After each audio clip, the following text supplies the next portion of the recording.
and welcome into the Cam and Strick podcast. Wrong, this is not the Cam and Strick podcast. This is Hockey Sense, brought to you by First Community. But Cam Janssen's going to be here today. You're not going to want to miss it, so hang around. Cam will be here when I say he can come in, by the way. He's out there in the green room right now. He's like, well, when do I come in? When I tell you to come in, that's when you come in. So you stick around for that. Cam is my guest today on this edition of Hockey Sense, brought to you by First Community. Great to be back here in the Half Coast Studios. I hope you've enjoyed the first couple of episodes that we've done here in this studio. I mean, you're very familiar with Half Coast Studios when you consider the Cam and Strick podcast has been broadcasting out of here for several months now. So, you know, it's been a long time. Maddie's looking at me like, I don't know, it's been a long time. It feels like we've been here for 6 years, but maybe closer to 6 months. Who knows? Dude, it is hot in here. Not in here, but in St. Louis. And, there's not much going on, but I am paying attention to the USA Hockey World Junior Showcase. You got Finland there, Sweden there. Obviously Team USA, Team Canada, they're going to clash later on in the next couple of days. You have Canada playing Finland today.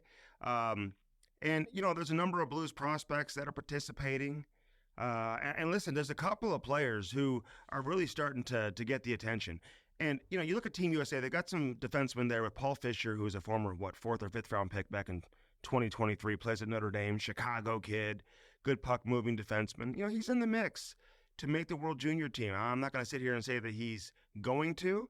If I had to put my money on it, I would probably say the odds may be a little bit against him, but we'll see how it plays out. Lucas Fisher is a kid who the Blues got in the second round here this past draft up in Vegas. And, he's held his own. He's done a pretty good job. He had a real first good game. I think maybe the first game he played in the showcase was probably his best. Either his first or second, trying to remember which one it was, really stood out.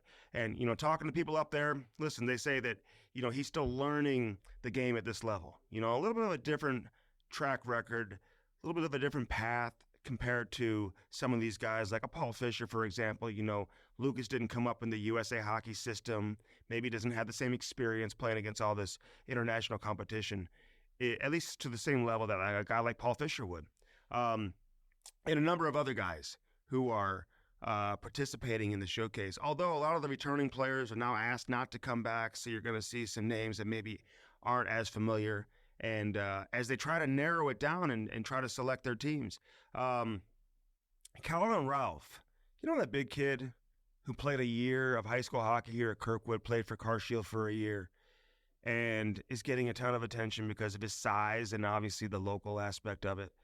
This guy is 100% in the mix. I hear he's really caught a lot of people's attention. It's hard not to when you consider that he, was playing AAA hockey, midget AAA hockey just last season. Played, 2 games in the USHL, but was playing AAA hockey at Shattuck St. Mary's just a couple of months ago. And now here he is at the USA Hockey Showcase, a second-round draft pick of the Blues, monster size, who can skate. They're really excited about this guy. If he was 5'9", 5'10", we wouldn't be having this conversation, but he is so big and he's so strong and he is truly just scratching the surface. I mean, we use that all the time. We talk about just scratching the surface and it becomes cliche. That is truly the case with Colin Ralph. I look forward to seeing this guy in 2 years. Where's he going to be after 2 years playing at St. Cloud? So best of luck to Colin Ralph, man. Who knows? He may end up finding his way onto this World Junior roster. I'll tell you a player participating in Canada's Red and White Camp who was drafted by the Blues in 2023. We didn't see him last year in the development camp right after the draft because he was dealing with a shoulder injury. But Quentin Burns, a former third-round pick from last season, plays in Kingston in the OHL. This guy is mean. He's aggressive. He plays hard. He plays tough. He's, got some decent size. He's 6'1". He's going to have to put a lot of weight on when you see him off the ice. I think he looks bigger, at least in this year's development camp. Certainly looked bigger and stronger than he did a year ago. Still has plenty of room to grow from that standpoint, to fill out and get stronger. But he's going to have a chance too, man, to make Canada's World Junior roster. I mean, he is 100% in the mix. They need a player like him. They don't have too many guys like Quentin Burns. And Quentin Burns is a player that gets hardly any attention inside the Blues organization. I mean, you look at all these guys who the Blues have taken in recent years. I mean, everyone's talking about Lindstein and Stenberg and Snuggerud and Dvorsky. And for good reason, because all those guys are going to play in the NHL. They're going to have long, real successful careers. They're going to help the Blues get back to the level that they aspired to be at. But, you know, they've got some other players too. And I just mentioned Colin Ralph from this year's draft, who was a second-round pick. I mentioned Fisher. You know, this Jekko kid that they took in the third round, Andre Koss, who's super skilled, who really showed well at the prospect camp a few weeks ago.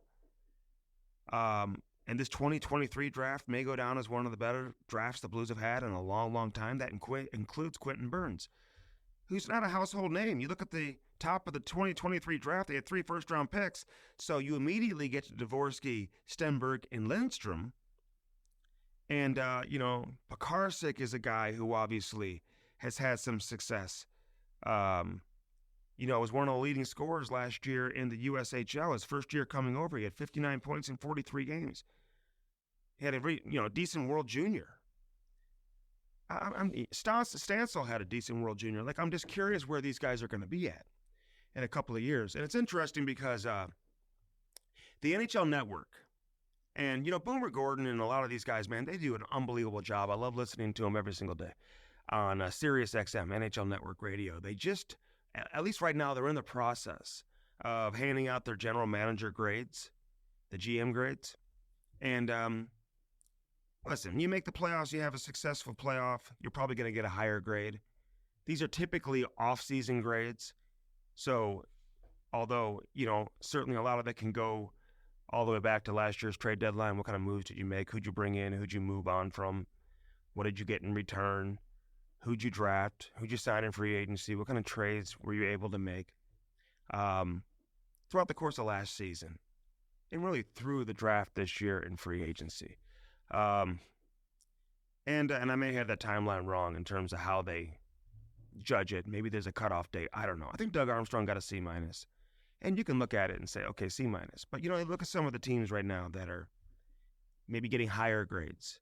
And you look at Vancouver, who was a team that was out of the playoffs, and, you know, they really weren't in the mix the last several years. Now they're getting there, and they're building a contending team. You know, you look at Edmonton, who spent all those seasons out of the playoffs building a contending team now. And they are a contender. Florida wins the Stanley Cup after all those years missing the playoffs and struggling. Now they are on top of the mountain in the National Hockey League. And, you know, teams like Detroit, who were a perennial powerhouse, New Jersey, who had a dynasty going under Lou Lamoriello, Chicago, dynasty under Joel Quenneville and Stan Bowman. And all those teams, look at where they're at right now. I mean, there's something to be said about a team like Buffalo, Ottawa, some of these teams that continuously just stay at the bottom. They never find their way up to the top, and they don't go back and forth. All those teams had Stanley Cup championships. Washington, not the same team that they were a handful of years ago when they were a true contender year in and year out. Eventually won a Stanley Cup. St. Louis, you know, over a, 10-year stretch? I want to say they were like top 5 in wins across the board in the NHL. And, you know, now they're in a different time of where they're at with their franchise. You know, you can be here, but you can only stay here for so long. You know, ask the Pittsburgh Penguins, another franchise who won 3 Stanley Cups, and now they've had to, come back down to earth. And they haven't all gone about it the same way. St. Louis hasn't gone about it the same way as Pittsburgh. You know, Detroit hasn't gone about it the same way as some of these other teams, Chicago. So everybody's different. But my point is that if you want to be a contending team and you want to sustain excellence and sustain competitiveness, eventually you're going to have to retool. You had to stay there. I mean, you can do what the Blues did, I guess, and what Detroit did for all those years where, they're making the playoffs every single season. Detroit obviously ended up winning some Stanley Cups. And you look at St. Louis, what, they make the playoffs like, 25, 26 straight years? Never won a Stanley Cup during that time period.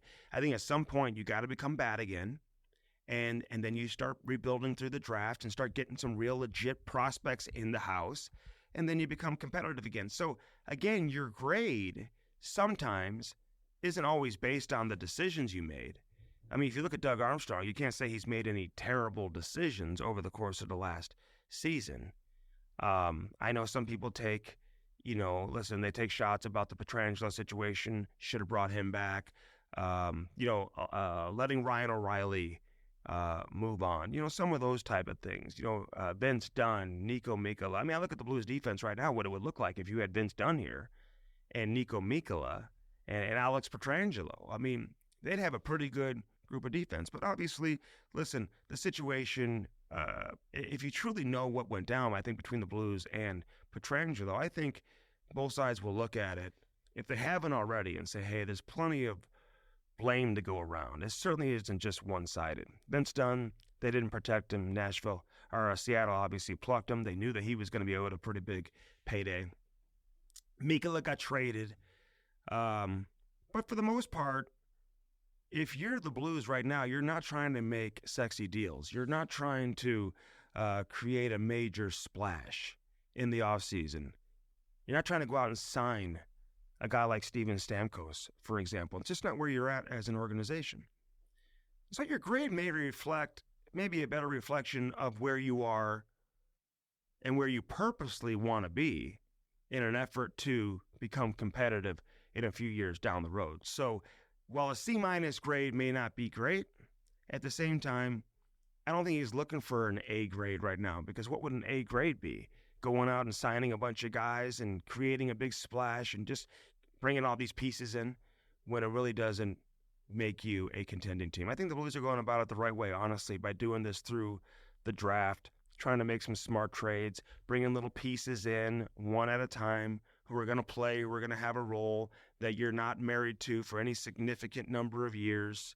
When you look at Tessier, for example, we'll see how that plays out. He may end up being a really good player for the Blues. Texier. Am I saying that wrong? How do you pronounce his damn name? Somebody tell me. And then, Radek Faksa, you're not committed to him long term. Matthew Joseph, we'll see where it goes. Pierre-Olivier Joseph, all these guys, man, we'll see where it goes with some of these players. I know people are going to talk about the Falk signing and the Krug signing and, bringing Leddy. Leddy's been a good player. Falk's been a good player for the Blues. Krug obviously has been banged up. He's had some injuries. That hasn't gone the way I don't think anybody anticipated. So there's no running from that situation. But Krug obviously had been a good player for a long time. Wasn't like the Blues, they just gave him some crazy contract because he hadn't, elevated his game into that level of a player. It's kind of who he was. You talk to people in Boston, man, they loved him in Boston. He was a productive player, one of the top power play quarterbacks in the league over a 5-year stretch. When they brought him here, he was like top 2, top 3 in scoring among all defensemen in power play scoring. So, so it wasn't like it was a crazy contract. It just hasn't played out. But we don't see too many situations like that. So I'm not trying to go out of my way to defend anybody. All I'm saying is, hey, a C- grade, it's where you're at as an organization. The Blues are slowly but surely trying to build this thing back up to when the time is appropriate to go out and make a big free agent signing or make a big trade and bring in a player and start, spending some significant dollars on individuals, which they have committed to guys like Robert Thomas and Kyrou and some of these guys. They just made the commitment to Pavel Buchnevich. They committed to Braden Shen a few years ago after he was a huge part of the Blue Stanley Cup. So sometimes you make those decisions and then now you move forward and you start bringing in, bigger and better players. And that's when you get your grade elevated probably into that A and B category. But sometimes, you get a D or an F because you failed. You expected to be here and you ended up being here. The Blues expected to be here and they ended up being here. Next season, the Blues expect to be here and they're going to end up being somewhere around here. I don't see them being much worse than there. And who knows, maybe they'll surprise some people and have a great season, get into the playoffs. Hey, my prediction for this season, by the way, is that Jordan Kyrou is going to have a fantastic year. I just see it. I feel like he's going to. And I feel like after having 1 year under his belt with that contract, moving into a second year with a new contract, And some of the drama he had to deal with, last season coming in, trying to become a better two-way player. Everyone was talking about his plus-minus from the season before. And maybe this is the year where things just really come together for Jordan Kyrou. And he puts up career numbers, gets to that 40-goal mark, maybe gets to north of 80 points. We'll see how that plays out. We're going to get to my boy Devin Sant here coming up just a minute with 314 Sports Cards. Cam Janssen's in the green room. We'll bring him in just a couple of minutes as well. Hockey Sense every week brought to you by our friends over at First Community. You know that. First Community, listen, they got the hot rates. It's hot outside, and they've got the hot rates. If you got some money sitting around in a savings account, hey, as little as $500, you can open up a certificate of deposit and earn a really competitive rate. Unlike most high-risk investments, your money is still totally safe because it's guaranteed. So check that out. Ask about their hot rates they have going on right now. FirstCommunity.com. They've got the Little Blues program that is up and running. I think they're starting a Little Blues ball hockey league or ball hockey event. So check out FirstCommunity.com. You can go to the Blues website and see all the great work First Community is doing with hockey and supporting hockey here in St. Louis. Nobody else is doing this. Nobody else is doing or committing more to youth hockey than First Community, and we love having them with us here on Hockey Sense. Of course, Four Hands Brewing Company. Have you checked out the newest brewery in Kirkwood? They've got the food from Peacemaker like they do in the downtown location. All the year-round beers, the seasonal beers, all the seltzer. Get that Cam and Strick podcast, mango, lemonade, hard seltzer. I don't know where I'd be without that. Love the mango, lemonade, Cam and Strick podcast hard seltzer. You can get that anywhere you get all your Four Hands Brewing Company products. I'm heading out there for an event coming up. Can't wait. Actually, to the Chesterfield location when they got all that green space. They've got the food from High Point. It's a great place to have parties, take kids, all of that. So check it out. Four Hands Brewing Company. Of course, the downtown location, the flagship location, 1220 South 8th Street. Check out those 1220 spirits, the vodkas, the gins, the tonics, all of that they have. And then, of course, all the, seasonal and year-round craft beers, man. That makes Four Hands Brewing Company what it is. You won't go to an event here in St. Louis without seeing the Four Hands logo. Kevin Lemp is flat out getting it done. Supporting everything here in St. Louis. Dirt Cheap Fun, your one-stop party shop. Deals are so good, they call them steals. Have you downloaded the app? I keep telling you to download the app. Do it today.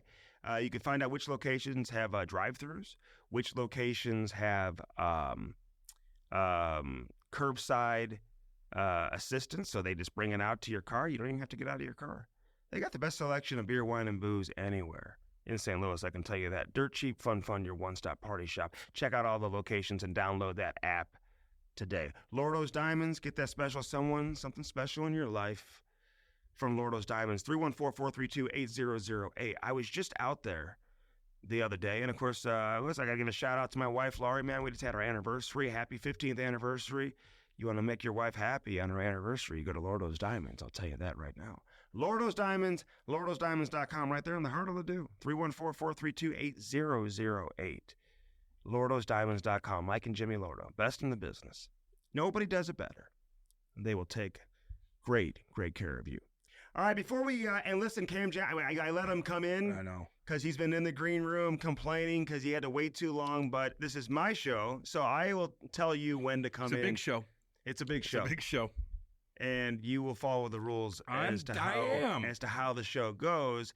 So before we get to you, we bring in my boy Devin Sant from 314 Sports Cards. What's up, Devin? How are you? I'm good. How are you, Andy? Thanks for having me on as always. It means a lot. Hey, you're the best. Hey, this guy's the best in the business, Cam. I'll tell you this right now. Best selection of hockey cards you'll find anywhere. When you were a kid, how much did you love collecting hockey cards? I had 35 Pavel Bure cards, man. And then they just disappeared. I think my cousin stole them. You have any left, Devin? Pavel Bure card? I think I have a couple left. So you can come back and replace your cards here with this, Cam. That's for sure. I took Ty there yesterday, and he's like looking for a Phil Kessel card. Oh, yeah? Well, his cousin gave him a Phil Kessel Penguins jersey with 81 on it, and my kid's number is 81. It's a badass number. He starts looking them up on YouTube. He's like, damn, Phil Kessel could snipe. See his stats in when he played minor hockey? I know. The other day? 400 points. I know. Jeez Louise. Hey, listen, Devin, you got to tell Cam right now what the hottest card is on the market that you told me yesterday. It's not hockey.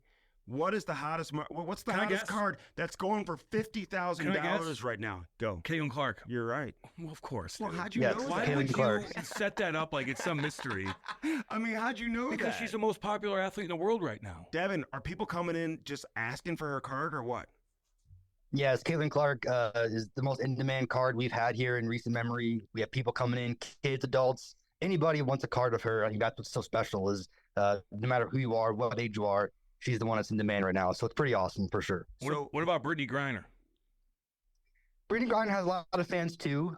There's a lot of WNBA cards that are taken off as well, just in general, because of kind of the attention with her, Angel Reese. It's become fun to watch WNBA, so it's very popular right now. Yeah, Look at that. Yeah, I think Brittany had 7 points in the last Olympic game against Yeah. who they play. Don't know. I forgot who they played. Well, you're a big fan. Well, I know. I'm just Obviously. I like the whole team. Hey, who makes the Caitlin Clark cards, Devin? Is that Topps? Yeah, actually, Topps and Panini. So Panini, the company that bought Donruss a few years ago, they actually have their own Caitlin Clark product that has basically a bunch of cards chronicling her career as a youth player, now a pro.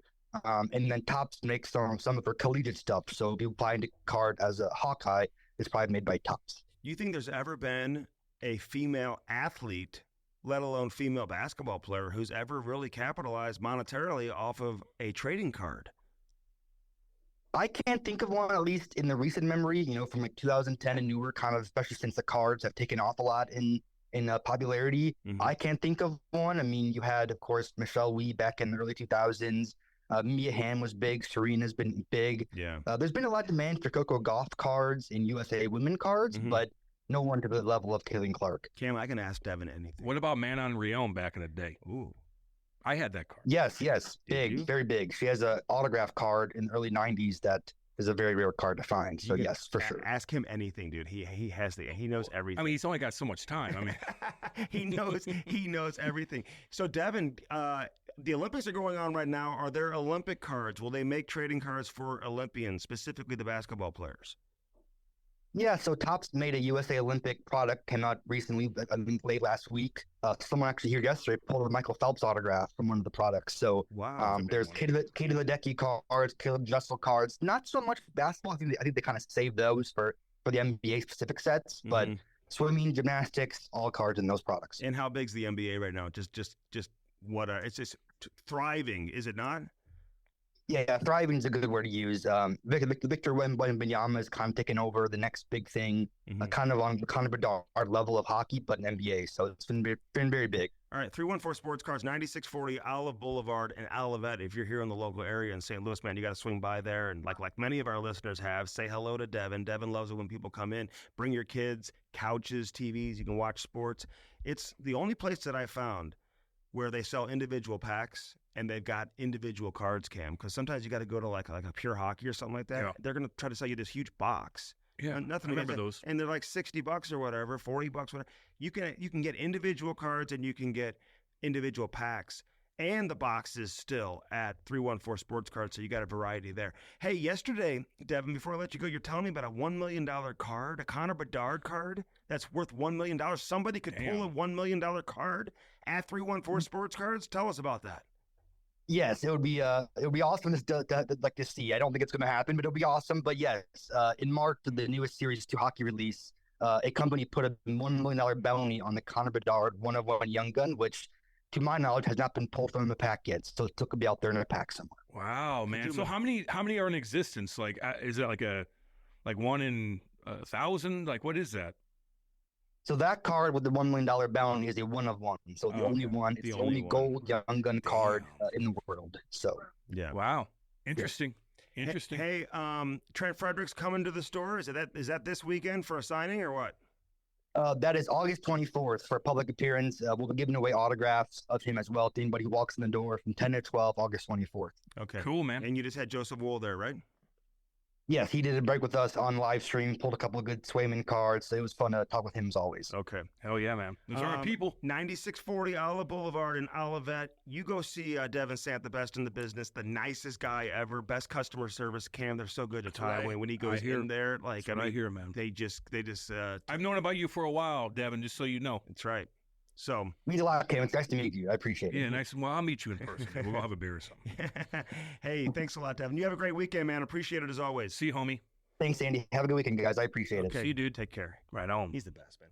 Yeah. I love these young entrepreneurs that are like passionate about something and then they go to business. It's the American dream right there, baby. Is that what that is? Well, yeah. Yeah. Absolutely. It is. Well, how else would you define the American dream? Well, you are a hard construction worker. Now you're kicking your feet up and everybody else does the work, and you have a mansion on 1,000 acres in the middle of Missouri, and you have toys and stuff like that because you worked your ass off from the get-go. Okay, that's the American dream. You think you have to be rich to have the American dream? No, your American dream is being happy in this lovely country. Whether you're getting by, maybe you're paycheck to paycheck and you're still happy, although that is hard to be sometimes, you know what I mean? Like, it's a difficult thing. Like, look, money isn't everything until you don't have it. So, you know what I mean? I picked the one What's going water on bottle, with you, dude? Look, this water bottle is leaking water everywhere. Yeah, It's like it's. I feel like I'm being punked right now. No, that is leaking. Why don't you get it off the table? I'm trying to. We may need to have. On my show, I've got people that come in and will help out with stuff like this. Sense of hockey? Yeah, hockey sense, baby. Hell yeah. What are you talking about? What's up? Let's go. Do you know Joseph Wool? Yeah. He still collects hockey cards. Loves it. Why not? And he did when he was a kid. So when they have these NHLPA events, they have all these hockey cards. And he's goes and gets all the cards that he wants, even from the current players. Man, I love the fact that he's a player and he still collects it's an investment cards. You can make money off those too. I don't think he's trying to make money on it. Maybe. I mean, okay, then you're a big fan. Either way, it's an investment to keep them nice. You could sell those down the line 20 years for probably pretty good money. He was a card collector. So everybody was. Even before that. We were all card collectors. Dude, I had millions of cards, man. Yeah. So all I did was to go and I'd have a Beckett. I'd have a Beckett, those 90s Becketts, man. I'd always want to see who was on the front page of the Beckett. Sometimes it was Pavel Bure, Eric Lindros, Joe Sakic, whatever. Then you look and you're like, I got new cards. You look it up. I'm like, this one's worth $5. That was awesome. Those Becketts back in the day. Beckett's. Remember that? Wasn't that like a book? Yeah, it's like a little magazine. And it told you how much it was worth. Yeah, you look up which card you had, the Donruss or whatever, and you're like, dang, I got the Pavel Bure, so blah, blah, blah. You should, you never know. You may have a card in your collection that's worth a lot of money. I don't have any cards anymore, except for my own. Well, I know. Oh, really? You just collect your own cards? Well, I just had a bunch of them that people gave me and that for signings, and I'm supposed to sign them, and I just kept them. Do you ever find things online that wow, that is really cool, and you'd buy it of yourself? Anything like that? Yeah, I mean, I wanted my old Guelph jersey with the blood on it and stuff like that, but the guy wanted to sell it for a lot of money, and I'm like, I'm not doing it. Oh, really? Yeah. Even to you, he wanted to sell it for. Yeah. Did you say this was?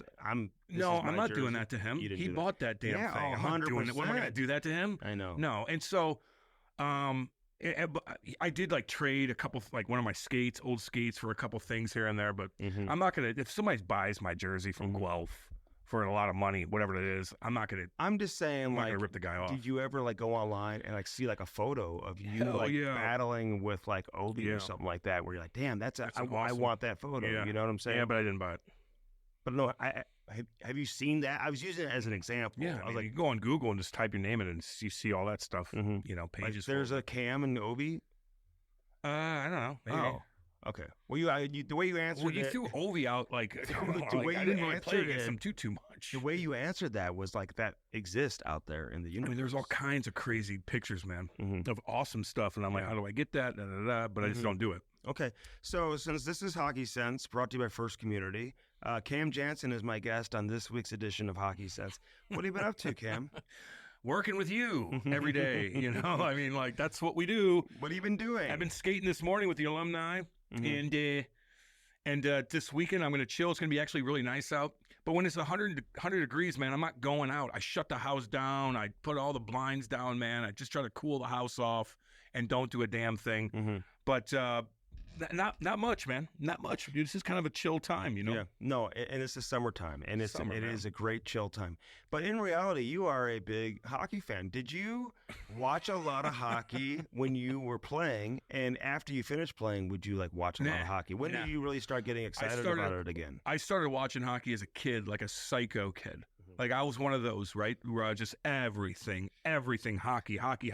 But once you start playing competitively, and it's all about you then. In my own world, I wasn't paying attention to anything else. I was paying attention to what the hell I was doing or who our opponent was, who I had to fight, da-da-da-da. But was I sitting down breaking down games? No, but I probably should have. Because it makes you a better hockey player when you watch other players play and when you're into it and you see how guys do stuff off the wall and stuff like that. I was into everything else but what I was doing besides what I personally was doing. So I was kind of selfish in that matter. But then when you retire and you get into radio, I'm like, boom, back on it. Let's go. Let's see what's going on. So I got back in it. Getting back into hockey is the easiest thing in the world. Yeah. If you told me to get into baseball, Andy, it's hard to do for me. Yeah. And if you're in St. Louis and you're doing a radio show, you got to talk baseball a lot. I can't. I tried. I can't do it. Hockey, easy. MMA, easy. Yeah. Stuff like WNBA for Andy, easy. But no, now I'm like I'm back into everything. So, but when I was playing, dude, it was all about what I was doing. Women's basketball hasn't lost that game. You promised they're going to lose a big game. I don't want them to, dude. They're USA. I just feel like they won 87-74. That was kind of close. Against who? Belgium, I believe. Well, whatever. Beat them. Belgium. They beat Japan too by like 40 points. You should. Well, Japan may be coming. Well, they're not very big. Well, China is. They have the monster on China. She's 7'3". Is she playing in the damn thing? She's 7'3". 7'3". Monster. I gotta watch that game. I want to watch that. I'm interested. I can't wait to see her. And then the men are kicking everybody's ass too. They're fun to watch though. They're fun to watch. The Olympics have been pretty cool. You know, a couple weird things here and there. We don't need to get into it. Yeah. This is Andy's show, so we're not going to get into it. But other than that, no, I've enjoyed. I like watching the best athletes in the world go at it. We can get into that later, like maybe during the Cam and Strick podcast. Well, of course, but that's what we do. Not on hockey stints. But at the same time, it's I'm like on my best behavior, just so you know. I know. Like you haven't cursed or anything. Not really. I said ass. Because there's a lot of like parents and kids that listen to the show. Millions. And I know that. And so they're the same fans that probably listen to Cam and Strick podcast. Okay, so we're all good. Do you know that I tell my son, for example, like when we watch hockey during the week, during the NHL season, I don't let him just watch the highlight shows while the games are going on. I like him to watch games. Yeah, you know what I'm saying? Pay attention to your position, where they're playing. I think we're in this highlight world right now, whether it's football. Listen, I don't turn it off that Red Zone channel. I watch that all day long. Well, that's all it is. I know it's 2-second plays. It's 3-second plays. So, hockey's different. I know hockey's different, but you can at nighttime you can watch NHL Network, for example, and they're going to show all the highlights and say, oh, somebody just scored, let's go watch the goal. They're going to show the highlight. They may go to a game for a 5-minute stretch here and there, which is fine. I don't mind doing that either, but I do think there's something to be said if you have your kid just watch the full game, watch his position. Completely agree with you. You know? Because they're like, wow, he put it between his legs and he dangled top shelf. Yes. I want to do that. No. You see what he did earlier? Mm-hmm. No, he got the puck off the wall when 3 guys were swarming him. Yeah. Then he kicked it to himself and he made a nice little sauce pass in the zone to get the puck out. Then he followed up the play. Mm-hmm. Then he beat the guy up the ice and he did this, he did that. Then he dangled. Mm-hmm. Then he dangled. He didn't see the other part. You see him take that hit to make that play. Exactly. He took a hit. He kicked it off the wall. He invited in pressure. He did all these little things to be able to be in that position to toe drag or whatever. Right. But then they only see the toe drag part. Like, that's what I want to work on. Right. No. Get the puck off the wall. You know how many times you have to get the puck off the wall during a game? Yeah. Did you see the guy who scored, but how he started the play 200 feet Did you see the D-man? down what the he did? ice? How about the goalie? Yeah. Covering it down, kicking it wide, doing this, blah, blah, blah, blah. Yeah. He all came all the way down. He was open for a pass. He was available. Okay, that so stuff. What advice would you give right now? And I had this on my rundown, so I just want I did a lot of I know you do. Well, because I knew I had you coming in as a guest. Wanted to make sure I had some good questions for you. This is a stressful time, Cam. This is when kids are getting cut. And I'll tell you what, listen, our next show on the Cam and Strick podcast, we had a great conversation with Jimmy Howard, dude. Really good. Really good youth hockey his conversation. Internet sucks. Yeah, we'll fix that a little. He's in Well, Maine. he's in Maine. It's not even his dude. fault. He's got black bears in his backyard. It's not his fault. Crawling out at the window. Like he's got no service. No. It's not There's not many people living in Maine, just so you know. Depopulated. It's the most. I think Maine. Is that a word? Do we know that? I think Maine has the least amount of people, state-wise. Oh, really? Yeah. Compared to Rhode Island, for example. Rhode Island's packed with people. Yeah. Small, but it's packed with people. It's right in the mix. Maine, you got to go way the hell up there. He said to get where he's at, he's got to go through Canada. Didn't he say that? Jimmy Howard has to go through Canada. Quebec. Yes, so you have to go Sherbrooke, Quebec to get back. I told you. Because there's it's very mountainy, and then not to mention the border. There's all these lakes everywhere, and you got to do this, and it's just very scarce, so he has to go through Canada, then come back to get to his house. That's the border where a friend of mine who was a police chief here in town, actually very known, very successful police chief, who crossed the border into Quebec from Maine and had his gun in the car, and they kept him for several weeks. Oh, yeah, dude. Yeah. Well, don't go to... in terrible conditions. Don't go to Turks and Caicos with bullets in your... What do you mean? Well, an ex-military guy went there with his family. Oh, He's really? a big hunter. He grabbed one of his bags. He had some shell casings in it. Forgot. He was hunting. Went to Turks and Caicos. They saw it. He might be there for 20 years. You're kidding me. Nope. Okay. Isn't it easy to double-check your luggage? Is it easy not to know that you have shell casings in your... It could just have been a little clip like this, Andy. Just a little clip like that, where it's just like an extra little clip that you had in one of these little side pockets. Like, he didn't check it. Yeah. And all of a sudden you go through and you're like, dude, I was... And they're like, no, we can't do this. Well, they should let him out. I agree, but... Okay, but people would say, well, you're going to let the American gets out. What about this other kid? Military, man. I know. No, I agree. I don't want him getting stuck in a jail there because he screwed up that way with his family. Obviously, he's no threat. Yeah. Speaking of the military, we got a great game coming up against the Warriors, man. Always love playing against the Warriors. One of the best programs, which we need to get involved with. They love playing against you. Don't do that again. Why you got to do that? I didn't say anything. You did that last year. I didn't say anything. Remember? I was like, don't do that. Don't do what? You try to I put a bounty on you. You did. I riled them up on the radio because these guys take it serious. Yeah. And I'm like, get Andy. These guys are great, dude. I put a bounty on Andy. And I didn't even realize I was doing it. And then everybody's texting me like, I'm going to get him, Cam. Yeah. No, I'm going to get him. I'm like, oh, boy. I go, don't get him. I go, I got to conserve his brain a little bit because they will rough you up. Yeah, but that's not what I'm saying. I'm like pumping their tires, and you're going there again. No. 2 years in a row, you're doing this. No, I just wanted them to rough you up so you didn't score. I thought you would have gotten this out of your system last year. Now you're doing this 2 years in a row. I took the bounty off. You're okay.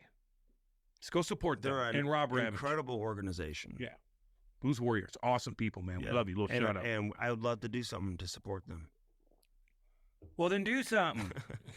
Well, you're going to probably give up 5 goals and be -10. That's okay. Something. Cam, I'm at the stage right now. Some of the guys I coach with get real into it, and they're excited to go play these coaches' games. I dread it. I'm not looking forward to it. Playing? The coaches' game. If you were skating all the time, like legit skate, not just pushing pucks in practice, like you'd be more into it. Correct. But Otter plays and a few other guys. We have a good time. Oh, I might have to go. I think Lashaw's playing. I'm just thinking of all the guys that have kids that are playing. So. Yeah, no, it's cool, man. They do a damn good job. Rob Ramage will give you a little shout out too because he does a lot for the Blues Warriors. He does an incredible job with them. Let's talk about tryout time though, Cam. Listen, the coaches, and we kind of got into this with Jimmy, but not to a full extent. And he's a little bit different. Played 15 years, 20 years, whatever, in the NHL. He's got a certain level of command, probably. You know what I'm saying? When you walk in, you got 20 years under your belt. Damn right, as you should. So, but not every coach has a NHL background and can. It's fine. And so, but I think it's more. 100%, it's fine. Mm-hmm. I've seen coaches who play in the NHL that are not good coaches, Cam. I've seen guys who never played at a high level that are incredible coaches. Fantastic coaches. And Ken Hitchcock and John Cooper come to mind too. Oh, they're not even just those guys. Those guys are obvious. I wasn't even thinking about those guys. I'm talking about youth hockey coaches. I'm talking about guys I seen in the alumni room that didn't play that are damn good coaches. Damn good coaches. Yeah. So, but the hard part is, I think, for some people who never lived in never dealt with any type of criticism, always been well-liked, super nice people, enjoy being around people. People have always enjoyed being around them, and now they're the head coach, and they got to make decisions that affect other people. Cutting kids. Yeah. Having people upset with you, dealing with upset parents. having parents scream and yell at you at a rink when you run into them, where all of a sudden that relationship just completely changes from that 1 minute that you have to cut the kid. We've got over 60 kids, I think, trying out for our team. What do you keep, 24, 25 kids, whatever it is? That means a lot of those kids aren't making it. That's the hard part. So what advice would you give to those coaches? You got to do your job. And that's part of life. It's part of sports. Not everybody makes a team. And I remember at a young age, although I did pretty much make every single team besides Team Quebec, and it was devastating. My dad was furious, and it was John Winsick and Zuki, and they told me I didn't make it. I didn't believe them. I go, why? At that stage, even at that age, did you feel like you were one of the best players? Yeah, but I would have been a skating 5-minute major up there. There's no hitting. And but you couldn't control yourself? Yeah, I would have. I think I could have. They couldn't talk to you and be like, listen. There's no hitting. Go play. You're faster than everybody. Yeah. Go use the puck. I was playing defense at the time, too, up and back and whatever. You don't want to get kicked out of the game. No, I want to do what I can. I want to score goals. But they said that was their excuse, which I was like, at the time, we thought they were joking. And my dad was so mad. He was so mad at those guys. And I'm like, I'm devastated. It doesn't mean anything. Months later, you make another team, or you do this, and you're just building. It's like, I never even look back at that. The only reason why I do is because I remember thinking that it was a joke when it certainly wasn't. But it didn't matter. It did matter at the time. Well, it's the biggest tournament in the world. That's the biggest hockey tournament going. If you look up anybody on Wikipedia, all these NHL guys that Andy and I have on, the first thing that comes up on Wikipedia, he played for so-and-so at the PB Quebec tournament. There's scouts everywhere. But you know what? The next tournament up in Toronto, there's scouts everywhere too. But it just doesn't, you can't as a family, as a father, as a mother, take everything so, sometimes a kid needs it. Yeah. Sometimes you need to get smacked in the face sit down and figure it back out. It's different, and it's harder to make those teams. It is. But, it still meant a lot to you, and you still were very aware at that age I was you got devastated. You're hurt by devastated, that. Andy. Embarrassed. Yeah. Devastated. I was a leader of the team and all that stuff. I was devastated. Really? Yes. And But then it went away. For all the guys from your team made it. They all made it but me. I'm the only one that didn't make it. It was unbelievable. My dad was more pissed off. So what did he do? Nothing. He didn't call? No, we did nothing. He didn't call the coach? No. We just went home and worked on stuff and did this and did that. And I was your dad a loud dad? No, was not he at all. A guy that was confrontational? No, only when... Would he create issues? Because sometimes you cut the kid because of the parents, You would have heard that. My dad was great. That's why everybody loved him. Yeah. And he stood away by himself, and I was a maniac more than any of these kids, dude. I was psycho. I was hurting kids, and these other families, these parents would dump stuff on me in a penalty. Crazy stuff. Dump stuff? Dump water. This kid's an animal. Were you playing in Maple Leafs Garden? Dude, we were at these just little tournaments everywhere. We're in these, actually not little tournaments. Dumping like popcorn on you? Dumping like, this kid's an animal. Oh, he's an animal. Talking stuff. My dad's like, I'm going to go talk. I remember they had just crazy stuff. It's the 90s, man. It was the 90s. A little different now. There's no filming anything, none of that stuff. But I was they tortured me, but I was crushing these kids, man. Yeah. And if you see your kid get hurt, like by another kid, although we're the same age, like I get the emotion. But yeah, that kind of stuff. But again, this is this learning curve with everything, man. It is. My dad was really, really good at just keeping away, staying by himself. He'd have his crew. He'd watch me. He'd give me the look. Two different things. Either I'm doing good, thumbs up, or get my ass going, meaning I'm, he twirls a hand around like, get going. That was all you have to do, man. Well, what do you think of the parents that coach in the stands? That's an issue, too. Tell them to shut up. No. Tell them to shut up. It's a real thing. Shut up. Sit down and shut up. Yeah. You think I'm making money coaching that much? No, I'm doing it for the love of the game and for these kids. I'm trying to build them up. Your kid didn't get the puck off the wall. Shut up. Yeah. How would you handle being in the stands if another dad was chirping your kid? You got to eat it sometimes. Yeah. You got to eat it sometime. You can't be like, what'd you say about my... Nah. Yeah. Just eat it. Got to eat that. Now, there's some parents that will chirp your kid on your team. No, he's not passing the puck. That's what I'm talking about. Well, they talk to him afterwards. Team. You talk to him afterwards. Like, come here. Would you shut up and stop? You're bugging me. Okay. Yeah. I know he didn't get the puck out of his zone there. I know he didn't pass on the 2-on-1. But just don't try to now keep it internal. Just keep it internal. Talk. We'll deal with it. We all know he messed up. Yeah. You don't need to yell at him. Right. You want to yell at your own kid? Go ahead. You want to be motivational and say, hey, everybody, let's keep going. Then that's fine. But once you start critiquing the other kids as a parent, you need to shut the hell up. That's it. Yeah. Now you're bugging everybody else. Yeah. You're the problem. He knows he screwed up on the wall. You got video. We're going to go through it a million times over. We don't need you, who's never even been on the ice. Yeah. You don't know anything. And you're chirping. We all know he didn't get the puck off the wall. Shut up. That's it. And then when your kid gets cut, should they call the coach? It depends. Should they yell at the coach? No. It depends what's going on. You need to hear the coach out. What about when it's like months later and they see him see the coach at the rink and they go up and they say things? It's not going to matter. If your kid's good, he's going to be good. Okay. Whether he gets cut because of political reasons, which happens in every organization. Politics, it happens. Yeah. I don't care if your kid's great. He's going to get kicked to the curb one time or another. Yeah. It's never that squeaky clean. Part of the process. It's never that squeaky clean. So you just have to accept that. But if you want to call the coach and be like, hey, just so I know, why didn't he make the team? And then they tell you everything, or they're real and say, hey, man, like we had to take this kid because this kid did this. Okay. That's okay. To always call and get the feedback. Get the feedback because what that's good for your kid. Work on? What's he need to do? Well, he didn't get back. Yeah. Well, he's lazy. Well, he scored 4 goals. No, but he didn't get back. He's not getting the puck off the wall. Yeah, he was in the right spot at the right time. Well, he does this, or he's tripping guys. Well, there's a million different things. So I think it's healthy to be able to call the coach, but do it in a civil way. Because your kid's young, and again, it's not going to matter in 2 years if he keeps doing what he's doing and he's good. We talked to Jimmy Howard a lot about this brick tournament, which is now it's almost getting bigger than the Pee Wee Quebec. Well, it's hitting, right? And it's no. Okay, so they're too young. They're 2 years younger than the Pee Wee Quebec. Well then, kids. okay, that's all. They're 10. But I do think, those kids that make the brick team, I just think they're set up. They get an advantage. They get invited to a lot of stuff after that. You know what I'm saying? Oh, if you perform. You're kind of in the mix. Still got to perform there. Yeah. If you're the kid that doesn't get much ice time, or he's -4 in that game, you're not going to get. Probably not. You think it's too much attention on these kids at that age? No. Nah. No. And you know what? There's a lot of kids that are going to be like, I'm the best. Look, they retweeted on Instagram, or they did this. Right. Look at my goal. Yeah. And then 2 years later, he doesn't grow, or he doesn't work because he's the best. Look, he dominated the brick tournament. Yeah. Well, once you get a little bit older, baby, you get a little bit older.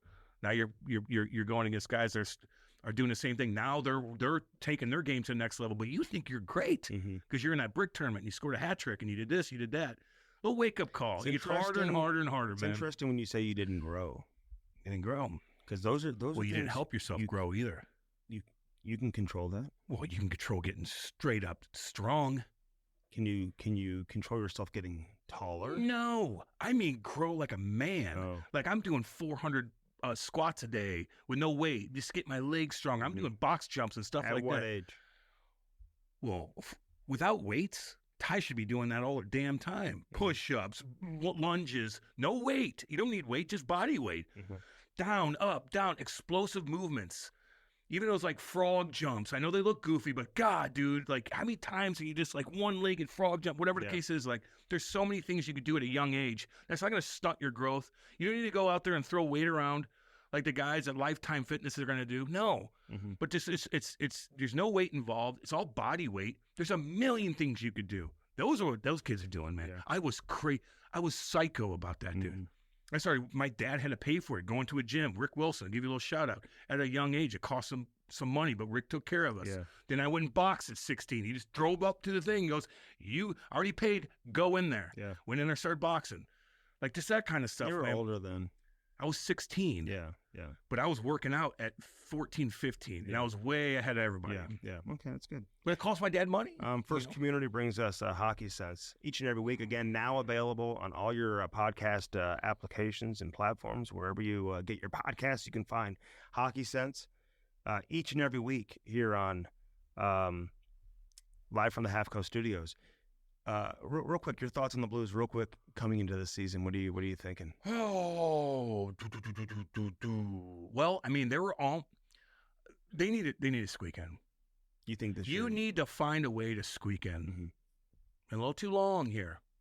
They're selling out, man. Like you go down to Blues games and they weren't great this year by any stretch of the measure. Fun, though. Dude, people love the Blues here in St. Louis, but you got to keep that. You got to keep but even if it's not a big leap this year, you need to take a step. Yeah, you do. Yeah, Doug knows that. Steiner knows that. We all know that. And that's on some of the Drew Bannister knows that, and that's on some of the individual players. To You're make right. That happen, right? You're absolutely because right. you know it's funny because NHL Network just gave the GM grades, right? I saw you. And it's like some people are given an A because of where they are as an organization. You know, they're ready to compete, and so they now is the time to go out and get X, Y, and Z player. You know what I'm saying? And spend big money. You know, some teams are saying we were at the top for 10, 15 years, and now we're at the point where we're retooling right now. That's where we are as an organization. We're going to draft well. We're going to make some trades. When we get these kids here, that's when we'll start spending some money. Develop them the right way. And bring some players here to support these young stars that are going to be coming into the organization. You know, or you can be like a Buffalo and Ottawa and just never figure it out. Always stay at the bottom. But I look at all these teams, Cam. Talked about it before you came in when you were in the green room. I was listening. And whether it's New Jersey, Chicago, Pittsburgh, Detroit, Washington, all these teams, LA, all these teams won Stanley Cups. And they were like dynasties, you know, in the case of like the Red Wings and the Devils and the Blackhawks. You know, the LA Kings won 2 cups. And then all of a sudden, they had to come back down to earth and they had to miss the playoffs for several years. And then the challenge is getting them back into being competitive once again. So I think judging general managers is kind of just based on where you were. It's kind of hard to like just knock Doug Armstrong. You may not love every move that he's made. You know, I talked about the Pietrangelo deal and some of these other deals. You may not like every deal. But at the same time, for a good 10-year period, they were like top 5 in the league in wins. They were, yes. And they were like getting north of 100 points. And now, then you win a Stanley Cup. And so now you got to come back down and try to build another roster that can sustain that competitive They were level. right there last year. You know what I mean? So you can just take another step and you're going to get in the playoffs and see what happens. But think about the Devils, though. They were competitive, extremely competitive, from like 92, 93 to 2012. Yeah. Think about that run. 92, 93? 1992, 93.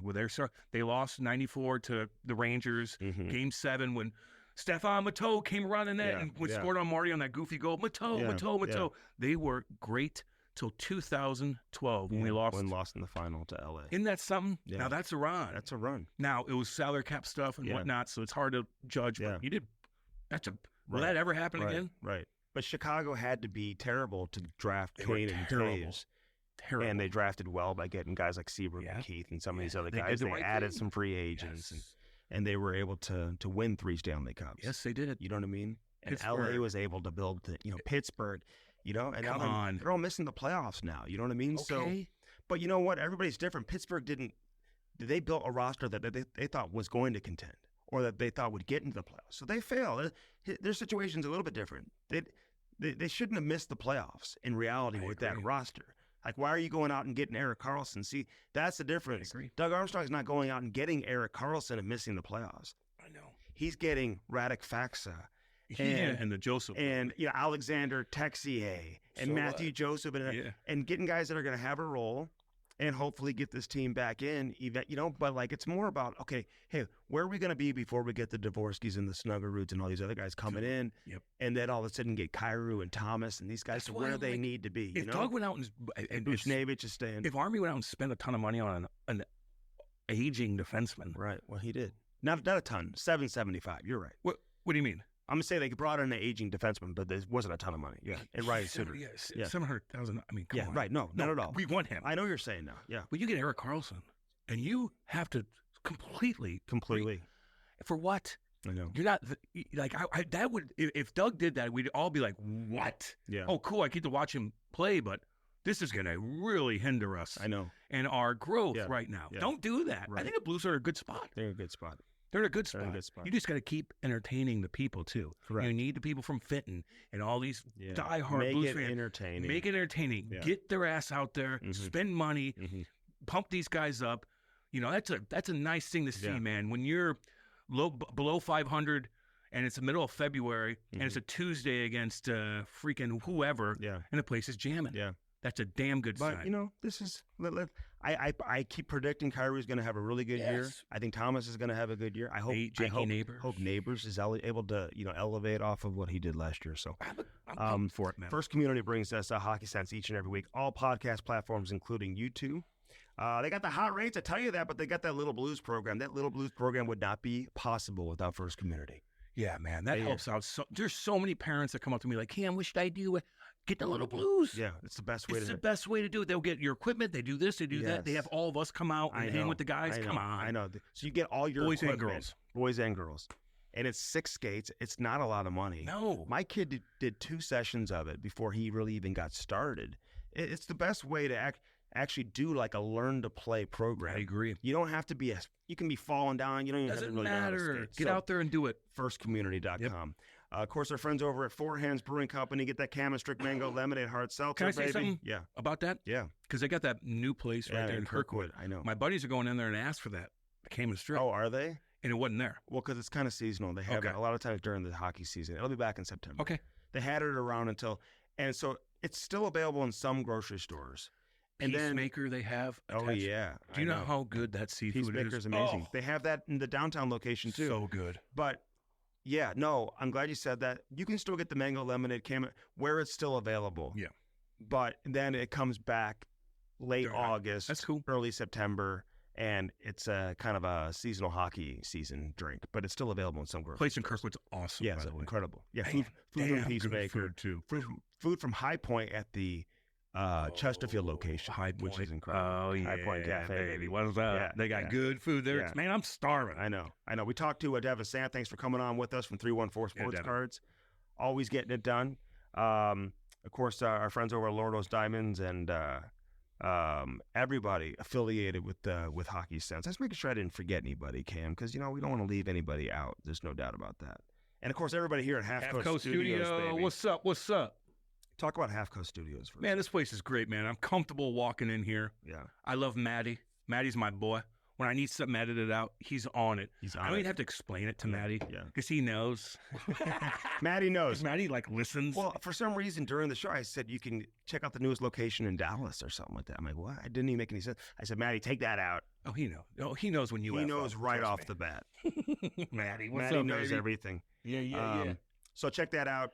And of course, Dirt Cheap Fun Fun, your one-stop party shop. When people can't find, they say, "Hey, I haven't seen Stricky in a while. Where's he? He's probably hanging out in that beer cooler once again." Dirt cheap, baby.